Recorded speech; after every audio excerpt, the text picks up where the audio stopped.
Hello যেসব বন্ধুরা, আশা করি সবাই ভালো আছেন। আমি আল্লাহর অশেষ রহমতে ভালো আছি, আপনাদের সকলের দোয়া এবং ভালোবাসায়।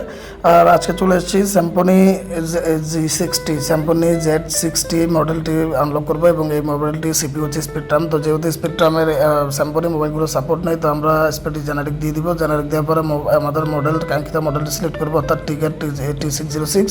এরপরে এফআরপিতে ক্লিক করার পরে আমার এখানে ওয়েটিং ফর ডিভাইস লেখা পর্যন্ত অপেক্ষা করতে হবে এবং ওয়েটিং ফর ডিভাইস লেখা আসলে তখন আমাদের কাজ হচ্ছে, যেহেতু আমাদের মোবাইলটি হচ্ছে স্পেকট্রাম সিপিইউ যুক্ত, তখন আমরা ভলিউম ডাউন বাটন প্রেস করে আমরা ইউএসবিটা প্লাগ ইন করবো, সাথে সাথে আমাদের কম্পিউটার কাজটা ইনশাল্লাহ হয়ে যাবে।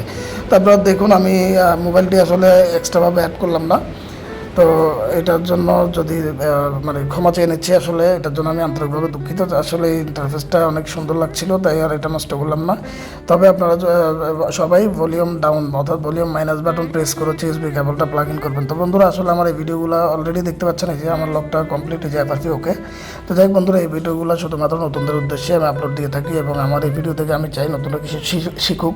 তো যদি কিছু শিখে থাকেন, অবশ্যই আমার ভিডিওটাকে শেয়ার দিতেন, একটা লাইক করে দেবেন। ধন্যবাদ বন্ধুরা, ভালো থাকবেন। আসসালামু আলাইকুম।